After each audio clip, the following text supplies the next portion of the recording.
L'objectif de cette imprimerie, c'était d'assurer la sortie de l'Illustration, qui était le grand journal illustré de l'entre-deux-guerres. Le journal de l'Illustration a été créé en 1843. Il occupe une place réellement particulière dans l'histoire de la presse française puisqu'il propose dès l'époque une richesse de sujets et puis il met réellement l'image au centre de sa politique éditoriale. Une sorte de Paris Match avant l'heure, si vous voulez. Toutes les familles françaises un peu aisées étaient abonnées à l'Illustration. La famille Bachet va vouloir augmenter le nombre de tirages et pour ce faire, réellement revoir l'ensemble des installations qui jusqu'ici étaient situées à Paris et à Saint-Mandé. Avant de réaliser son imprimerie, Bachet avait visité ce qu'il y avait de plus moderne dans les pays techniquement les plus avancés, qui étaient l'Allemagne et les États-Unis. Et il a voulu faire aussi bien, voire mieux, et d'y mettre les moyens. L'inspiration américaine, on la note au moins sur deux niveaux. D'une part, le gigantisme du projet, et d'autre part, cette volonté de rationaliser la chaîne de conception de la revue. Gigantisme, l'imprimerie fait 136 mètres de long sur 90 mètres de large, une hauteur de 15 mètres, à percer de 2 cours centrales pour faire entrer de la lumière au sein des ateliers. Et la rationalisation de la chaîne, c'est que les 3 niveaux de l'imprimerie correspondent chacun à une étape de conception de la revue, la composition qui se fait au second étage, l'impression qui se fait au premier, et au rez-de-chaussée, on regroupe le façonnage, l'expédition et le stockage.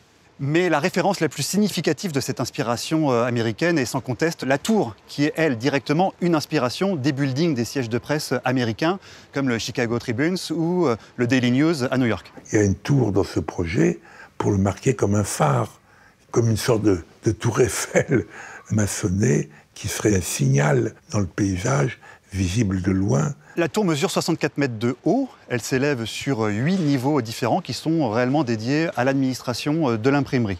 Elle se termine par un réservoir d'eau dont les 4 côtés sont flanqués par un cadran horaire. Ça rappelle par ailleurs l'importance du temps pour la presse.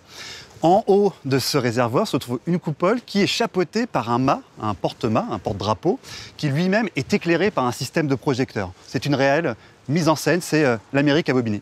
Il voulait à la fois faire un outil industriel performant et un outil représentatif de l'illustration, de ce qu'elle était.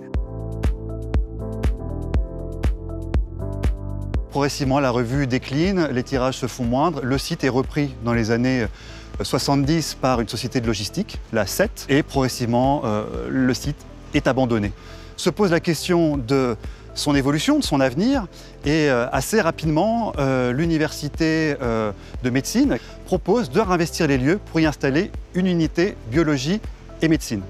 Débute alors l'idée d'un projet plus ambitieux de campus universitaire avec le lancement d'un concours en 1995, remporté par l'équipe Paul Chemetov, Borja Huidobro. Postérieurement à l'abandon du site par l'illustration, ce bâtiment a servi de centre de routage. Et un incendie, on a détruit une partie au second étage qu'on a restituée avec une charpente nouvelle métallique, mais restituant le volume et laissant voir le grand amphithéâtre. Donc la figure était forte, il n'y avait aucune raison de ne pas l'utiliser. Bien construite, représentative, significative.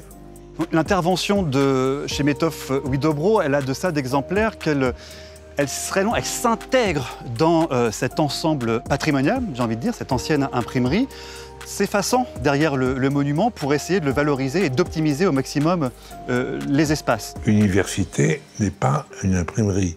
L'imprimerie est surpuissante par rapport à l'université dans ses capacités structurelles. Donc on a pu faire plus grand dans le même budget, offrir de meilleures hauteurs sous plafond, de meilleures surfaces, des distributions qui n'étaient pas des couloirs, mais vraiment des zones où les élèves, les professeurs peuvent se croiser, s'arrêter, discuter. Ce qui se passe dans l'interclasse est aussi important que ce qui se passe dans les classes. Une des interventions marquantes est ces systèmes de mezzanine et de niveau qui viennent se greffer à la structure en béton, qui est un élément réellement marquant du caractère monumental et industriel de cet ancien site. On a tenu absolument à ce qu'il y ait un état réversible de notre intervention. Si demain on pense qu'elle est mauvaise, on peut en faire une autre, on peut la démolir. Ça ne met pas en cause l'intégrité, la vérité de ce qui est maintenu du projet original en béton.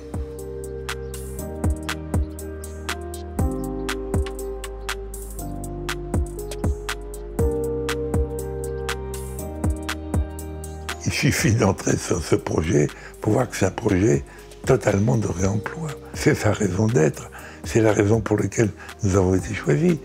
Et le fait que pour le même argent, on en faisait plus, puisqu'on n'avait pas à rebâtir ce qui était déjà là et à en payer le coût de démolition en plus. Pourquoi gâcher les choses? Comme si le monde était illimité, la richesse était illimitée. Tout ça n'est pas vrai. Nous vivons dans un monde fini, nous le savons. Dans ce monde fini, le réemploi est une condition essentielle de la survie et du réemploi de notre monde même. L'architecture industrielle de cette ancienne imprimerie, qui n'a pas d'égal en France et qui par ailleurs a regroupé les services d'un titre, l'illustration de notoriété nationale voire internationale, n'a pas donné lieu à une protection au titre des monuments historiques. Au milieu des années 90, la question s'est posée, mais l'onction patrimoniale a échoué.